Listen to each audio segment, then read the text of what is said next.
look, if a major player fails to deliver, what does that say for the rest of their dealings? And it would create reverberations very quickly. In terms of the price of gold and silver, it would spike in a very parabolic manner because the LBMA is not an exchange. They don't have those types of rules that we see on Comex.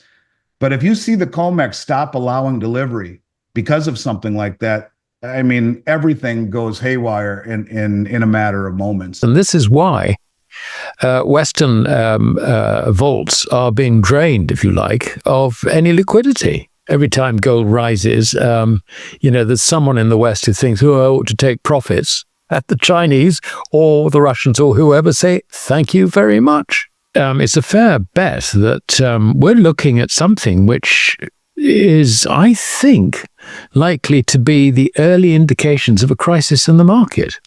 Great. Well, we are dangerously close. And again, I explained that in a lot of detail. It could happen tomorrow. I'm not predicting it will happen tomorrow, but if you said, could it happen tomorrow? The answer is absolutely yes. We watched hours of footage to bring you the best clips, so you don't have to. Make sure to like, subscribe, and turn on notifications so you don't miss our daily recaps. Look, I mean, it could be much more dramatic than that. These banks, the bullion banks, are the biggest banks in the world. They're the JP Morgans, they're the Citibanks, they're the Deutsche Banks, the Standard Charter, HSBC. These are the big banks. And if they fail to deliver, creating a massive spike in the price of gold, it would reverberate through all of their dealings. I don't want to say this is the reason, but, so many people are looking at Bank of America. Ted Butler said they're the ones that are short the most, naked short 40 million ounces in gold and 1 billion plus ounces in silver. Now, God rest his soul, he's been dead for a little while. I haven't seen much in the way of update in terms of what they've done with those positions. But look, if a major player fails to deliver, what does that say for the rest of their dealings? And it would create reverberations very quickly. In terms of the price of gold and silver, it would spike in a very parabolic manner.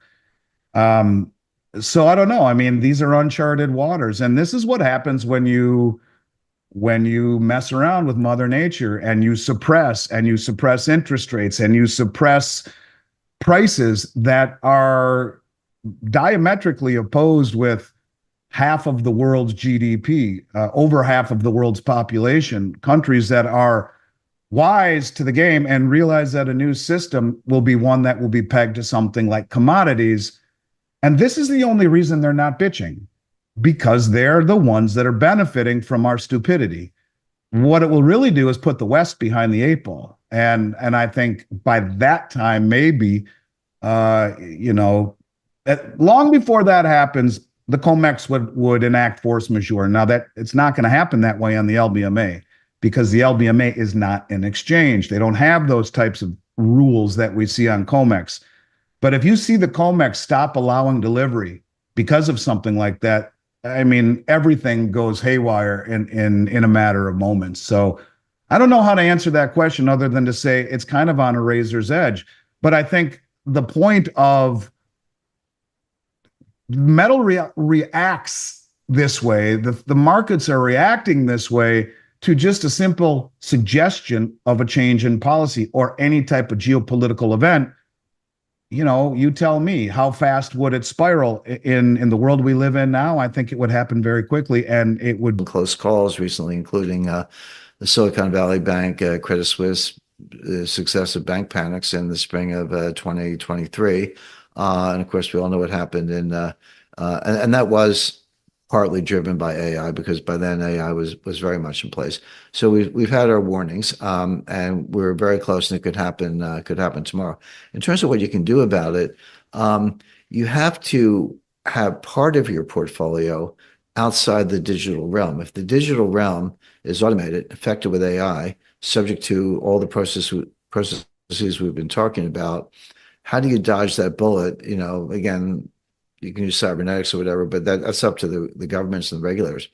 The answer is have some assets that are non-digital: gold, silver, fine art, land, natural resources. There are a list of things where you actually own the thing. And it's, if it was safe storage, and there could be some carry costs and all that, that's all normal. But this is, by the way, this is how Russia has survived U.S. sanctions. Elvira Nabiullina, who's the head of the Central Bank of Russia, in my view, she's the only central banker in the world who actually knows what she's doing.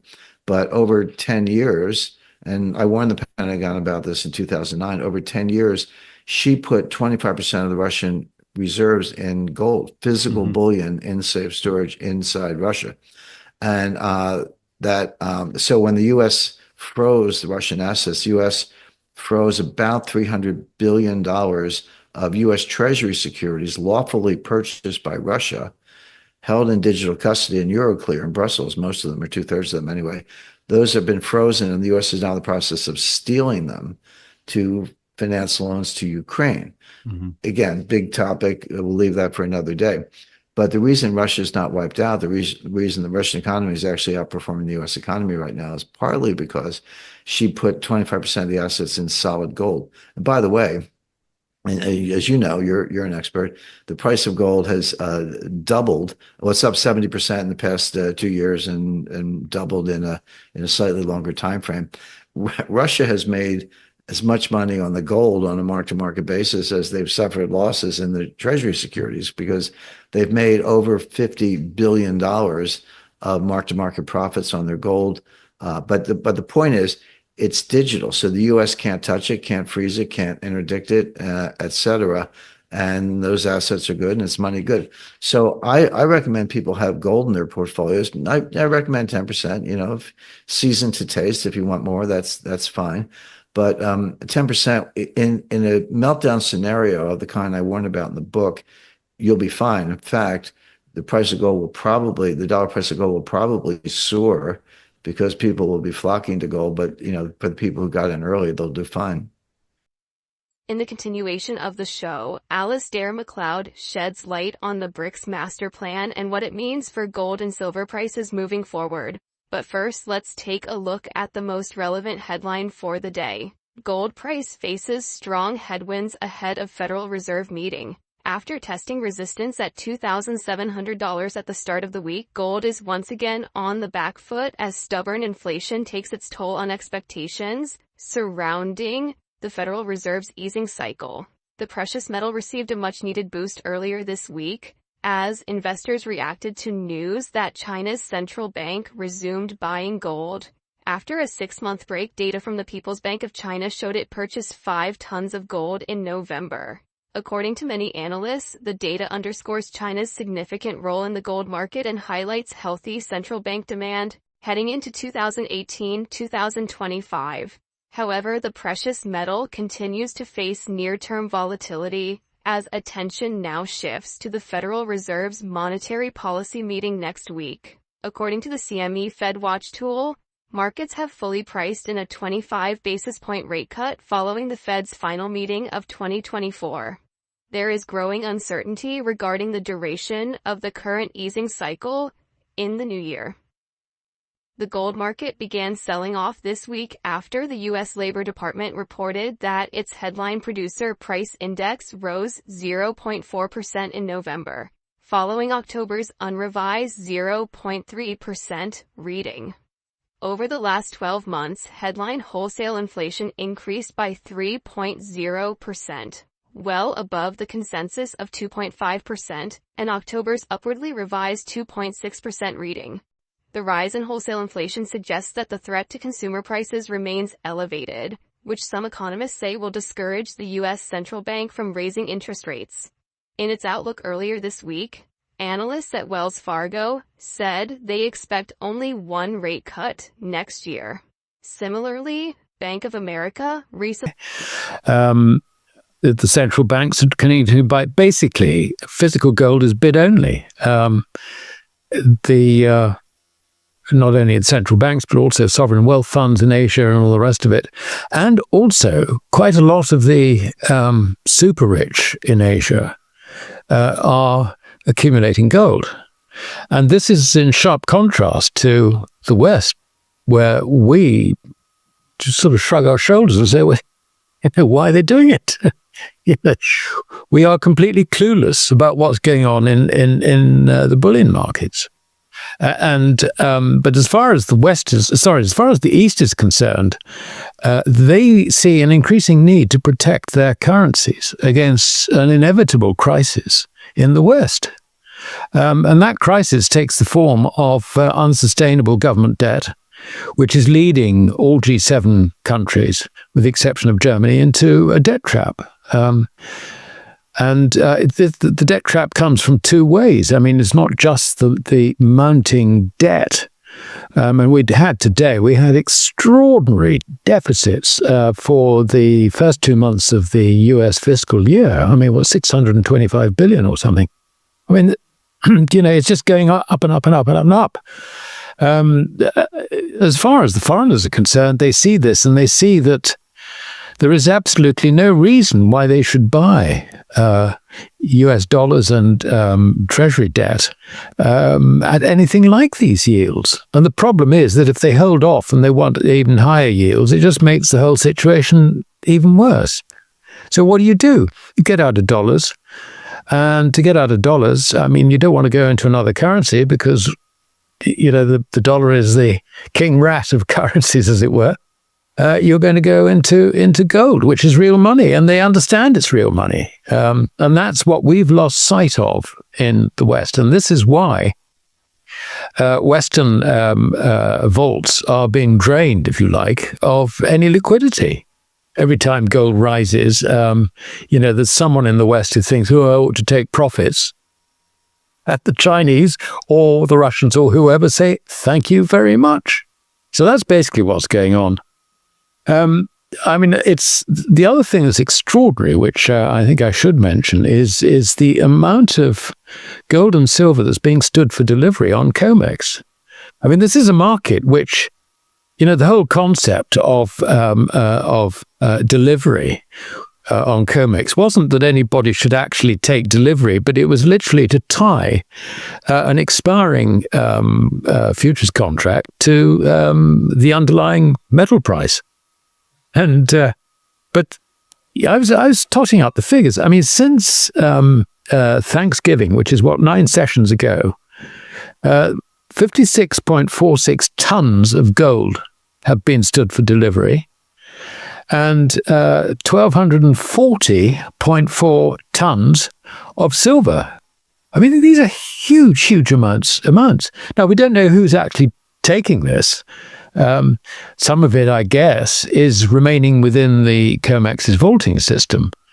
But these, nonetheless, are huge amounts which are being taken out of the establishment's hands, as it were, and going into other hands. And also, if you look at the exchange for physical, I mean, some of the numbers going through there are just absolutely enormous. Now, we don't know which way it goes. I mean, exchange for physical can be inward going or inward coming or outward going. But it's a fair bet that we're looking at something which is, I think, likely to be the early indications of a crisis in the market. I have no evidence that that is the case, other than these extraordinary flows. It just reminds me of the situation we had, when we had COVID, everything shut down, and there was an absolute crisis in the exchange for physical market. I think Hong Kong Shanghai Bank lost something like $200 million on that market alone. So, you can't have a futures market where these enormous amounts are being drained out of it, of physical, and at the same time, I mean, premiums, on futures compared with physical have been rocketing. I was looking at it earlier this morning, silver, it's come back a bit because they've bashed the price hugely. I mean, they really have. And a lot of that has been taking the wind, if you like, out of the futures markets. But this morning, there was a premium in the on the silver futures contract of around about 12.5 to 13% over spot. Why is this? I think that the reason is that hedge funds in particular have seen the problems in the market rising. They know that there's a lack of liquidity and all the rest of it. They never take delivery. They never buy the underlying stuff. They only deal in derivatives. So what they're doing is they're buying, they're buying futures, or they have been buying futures, really to put the squeeze, if you like, on the swaps. And it just smells like a bear squeeze. So we've had a big fall today. I mean, after some very, very big rises. But that a lot of that is just sort of deflating the futures. So there are funny things going on, DK. But it all looks like the markets are running into difficulties, and I don't mean difficulties leading to lower prices. I mean difficulties meaning that the squeeze on the establishment, I think, is really more intense than you would think.